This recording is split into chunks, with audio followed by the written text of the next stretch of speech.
जय श्री कृष्ण। प्रिय दर्शकों, आज की यह कथा हम सबके प्रिय और दिव्य स्वरूप श्री कृष्ण और उनकी आत्मा राधा रानी के अमर प्रेम पर आधारित है। यह केवल एक कथा नहीं है, बल्कि उन भावनाओं का प्रतिबिंब है जो हमें प्रेम, त्याग और समर्पण के वास्तविक अर्थ को समझने में मदद करती हैं। क्या आपने कभी यह सोचा है, श्री कृष्ण जिनकी बांसुरी की मधुर ध्वनि समस्त ब्रह्मांड को मोहित कर देती है, और राधा जिनके प्रेम में सारा संसार समर्पित है, इन दोनों का प्रेम क्यों इतना दिव्य और अनोखा है? यह कहानी आपको उस रहस्य की गहराई तक ले जाएगी। कृपया इस वीडियो को अंत तक देखें, क्योंकि यह कथा आपको प्रेम, त्याग और सत्य के एक नए आयाम से जोड़ देगी। यदि आप हमारी कहानियों को पसंद करते हैं तो चैनल को सब्सक्राइब करें और अपनी भावनाएं कमेंट्स में साझा करें। तो आइए श्री कृष्ण को स्मरण करते हुए इस अनमोल कथा की शुरुआत करें। श्री कृष्णाय वासुदेवाय हरिये परमात्मने प्रणतः क्लेशनाशाय गोविंदाय नमो नमः। राधायाः प्रियतां कृष्णः कृष्णस्य प्रियता राधा, तयोः प्रेमामृतं नित्यं भजामः परमं शुभं, सत्यं शिवं सुंदरं च राधे कृष्ण स्वरूपयो, तयोः कथा श्रुतिन धत्ते मुक्ति मार्ग प्रदर्शिनीम। शीतल पवन के मंद झोंके वृंदावन की हरियाली में अपनी सुकूनदायक ध्वनि भर रहे थे। यमुना का काला पानी अपनी गहराई में अनगिनत रहस्यों को समेटे धीरे धीरे बह रहा था। पक्षियों का मधुर कलरव और गायों की मृदुल घंटियों की आवाज इस वातावरण को और भी दिव्य बना रही थी।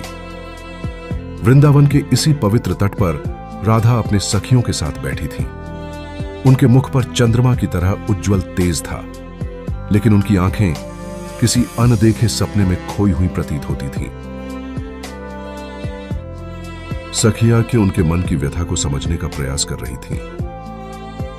राधे, तुम इतनी चुप क्यों हो?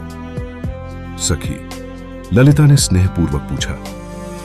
राधा ने एक गहरी सांस ली और कहा, ललिता, यह यमुना, इसकी हर लहर में कान्हा के चरणों की छाप है। यह वृक्ष, यह हवा, सब कुछ उनके बिना अधूरा लगता है। लेकिन राधे, विशाखा ने समझाते हुए कहा, कान्हा ने धर्म के लिए मथुरा जाने का निर्णय लिया। यह उनका कर्तव्य है। तुम्हें उनके प्रेम पर भरोसा रखना होगा। राधा ने मुस्कुराने का प्रयास किया, लेकिन उनकी आंखों में छिपा दर्द साफ झलक रहा था। उन्होंने धीरे से कहा, प्रेम केवल साथ होने का नाम नहीं है विशाखा।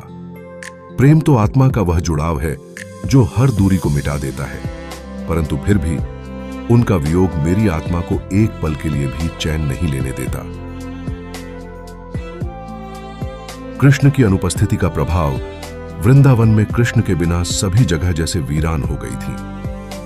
जिन गलियों में कभी उनकी बांसुरी गूंजती थी, वहां अब सन्नाटा था।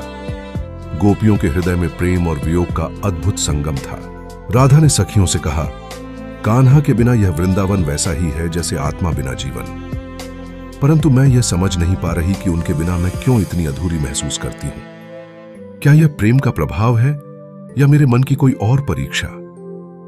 ललिता ने सहमति में सिर हिलाते हुए कहा, राधे, तुम्हारा प्रेम अद्वितीय है। यह प्रेम केवल भौतिक नहीं, यह आत्मिक है। श्री कृष्ण भी तुम्हें उसी तरह याद कर रहे होंगे। उधर मथुरा में श्री कृष्ण अपने कर्तव्यों में व्यस्त थे। राजमहल के भव्य कक्ष में बैठकर भी उनका मन वृंदावन की गलियों और राधा के मुस्कुराते चेहरे में अटका हुआ था। उन्होंने मन ही मन सोचा, राधे, तुम्हारा प्रेम ही मेरी शक्ति है। तुम्हारे बिना यह सब अधूरा है। परंतु यह जीवन केवल प्रेम के लिए नहीं, धर्म और कर्तव्य के लिए भी है। कृष्ण ने अपना वचन दोहराया, मेरा प्रेम मेरा धर्म है और धर्म ही प्रेम का मार्ग है। राधा और कृष्ण के इस प्रेम और वियोग के बीच कोई गहरा रहस्य छिपा था। वह क्या था? क्या कृष्ण ने राधा के प्रेम की परीक्षा लेने के लिए उन्हें अपने से दूर किया था, या यह कोई दिव्य योजना का हिस्सा था? प्रिय दर्शकों, इस कथा में आगे हम जानेंगे कैसे राधा और कृष्ण अपने प्रेम के माध्यम से आत्मा और परमात्मा का अद्भुत संगम दिखाते हैं। रासमंडल माध्यस्थम श्यामलम कोमलांगकम राधया सह कृष्णम च प्रणमामि सदा मुदम मनमनोभव मद्भक्तो मद्याजी मां नमस्कुरु मुक्तोसि सत्यमेव त्वम आत्मानम मदर्पणम। यमुना तट पर राधा अकेली खड़ी थी। रात्रि का समय था। चंद्रमा अपनी चांदनी से यमुना के जल को स्वर्णिम आभा प्रदान कर रहा था। हल्की हवा और पक्षियों का शांत कलरव वातावरण को एक दिव्यता प्रदान कर रहे थे। राधा ने मन ही मन श्री कृष्ण को स्मरण करते हुए कहा, हे कान्हा, आपने धर्म के लिए मथुरा का मार्ग चुना, लेकिन वृंदावन में आपने जो प्रेम का पौधा लगाया वह आपके बिना सूखने लगा है। क्या यह मेरा प्रेम अधूरा है या आपकी परीक्षा का एक हिस्सा? उसी क्षण यमुना की जलधारा में हलचल हुई। राधा को लगा जैसे यमुना उन्हें कोई संकेत देना चाहती हो। जल की लहरों से मानो कोई दिव्य आवाज उभर रही थी। प्रेम और त्याग एक ही सिक्के के दो पहलू हैं। जो प्रेम में त्याग करता है वही सच्चा प्रेमी कहलाता है। राधा चौंक गई। यह आवाज किसी साधारण जल की नहीं थी। यह यमुना की आत्मा का संदेश था। गोपियां भी राधा की दशा को देखकर चिंतित थीं। ललिता ने कहा, राधे, प्रेम के इस मार्ग पर कष्ट तो आता ही है, लेकिन कान्हा ने जो वचन दिया था वह कभी असत्य नहीं होगा। विशाखा ने जोड़ते हुए कहा, राधा, श्री कृष्ण ने कहा था कि प्रेम आत्मा का सच्चा स्वरूप है। वह भौतिक शरीर के साथ नहीं, आत्मिक जुड़ाव के साथ जीवित रहता है। राधा ने मुस्कुराने का प्रयास किया और कहा, सच है विशाखा, कान्हा का प्रेम मेरी आत्मा में है, लेकिन फिर भी उनका स्पर्श और उनका साथ मेरे लिए वायु के समान है। क्या ऐसा प्रेम सांसारिक है या यह आत्मा का किसी दिव्य सत्य से जुड़ाव है? उधर मथुरा में श्री कृष्ण ने रात्रि के समय अपनी बांसुरी उठाई। जैसे ही उन्होंने बांसुरी के सुर छेड़े, मथुरा के वातावरण में एक अद्भुत शांति फैल गई। लेकिन बांसुरी की धुन वृंदावन तक पहुंचकर गोपियों के हृदयों को विचलित करने लगी। कृष्ण ने मन ही मन कहा, राधे, तुम्हारा प्रेम मेरी सबसे बड़ी शक्ति है। यह प्रेम न केवल हमारा व्यक्तिगत जुड़ाव है, बल्कि यह पूरे संसार के लिए प्रेम और त्याग का संदेश भी है।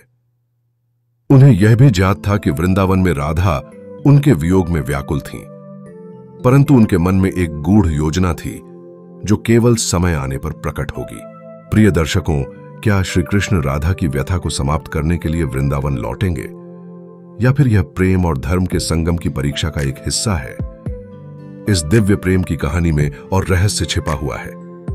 अगले अध्याय में जानिए कैसे राधा और कृष्ण के प्रेम ने एक अद्भुत सत्य का खुलासा किया।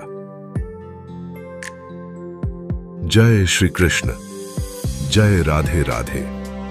रात्रि धीरे धीरे गहराती जा रही थी। यमुना के जल में चंद्रमा का प्रतिबिंब झिलमिला रहा था। राधा अपने भीतर के द्वंद्व से जूझ रही थी। उन्होंने मन ही मन श्री कृष्ण को पुकारा, हे माधव, यदि मेरा प्रेम सच्चा है तो कृपया मुझे कोई संकेत दें। क्या हमारा यह वियोग केवल परीक्षा है या इसके पीछे कोई और गूढ़ कारण छिपा है? राधा की पुकार सुनते ही यमुना की लहरें तीव्र हो गईं। जैसे जैसे जल का प्रवाह बढ़ा, उसमें से एक दिव्य प्रकाश उभरने लगा। अचानक एक रहस्यमयी आकृति यमुना के जल से प्रकट हुई।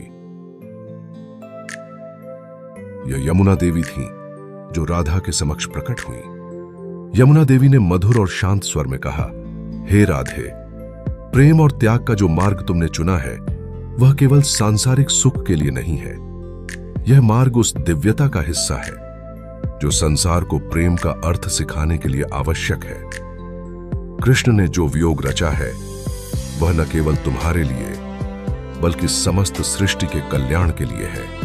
राधा ने अश्रुपूरित नेत्रों से पूछा, तो क्या यह प्रेम एक साधारण नारी और पुरुष का प्रेम है या यह आत्मा और परमात्मा का मिलन है? यमुना देवी मुस्कुराईं और कहा, यह प्रेम भौतिकता से परे है।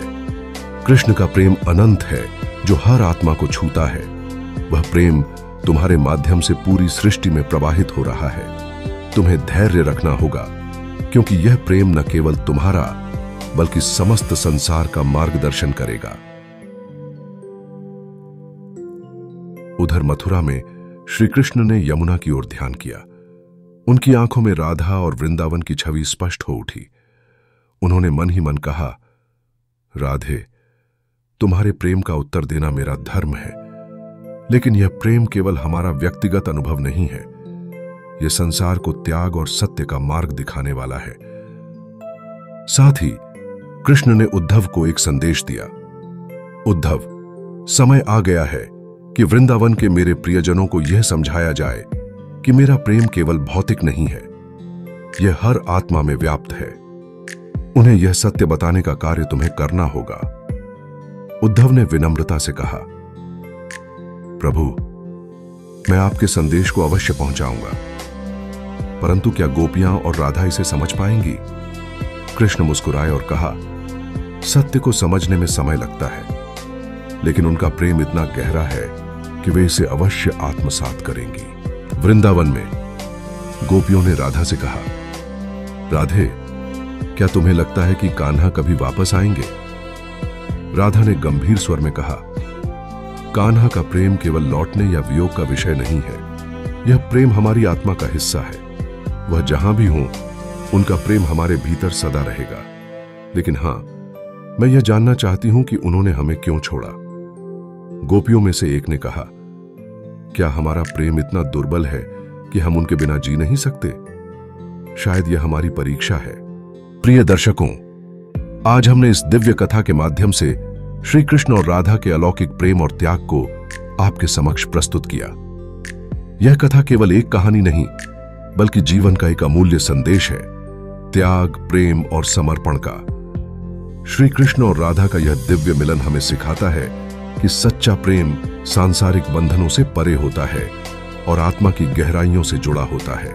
हम जानते हैं कि यह यात्रा आपके दिल को छू गई होगी। यदि आप श्री कृष्ण के जीवन और उनके अनंत लीलाओं से प्रेरणा लेते हैं, तो हम आपके लिए ऐसी ही और भी प्रेरणादायक और रोचक कथाएं लाते रहेंगे।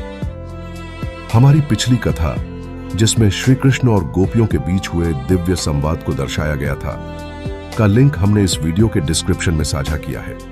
उसे अवश्य देखें और उस दिव्यता का भी अनुभव करें। इस चैनल को सब्सक्राइब करें और इस कथा को अपने परिवार और मित्रों के साथ साझा करें। आपके द्वारा दिया गया हर लाइक और कमेंट हमें ऐसी ही और अद्भुत कथाएं प्रस्तुत करने के लिए प्रेरित करता है। राधा कृष्णम नमस्यामि, प्रेमा भक्ति स्वरूपिणम, तयोः कथा यत्र गीयते तत्र भक्ति प्रवर्तते। जय श्री कृष्ण, जय राधे राधे।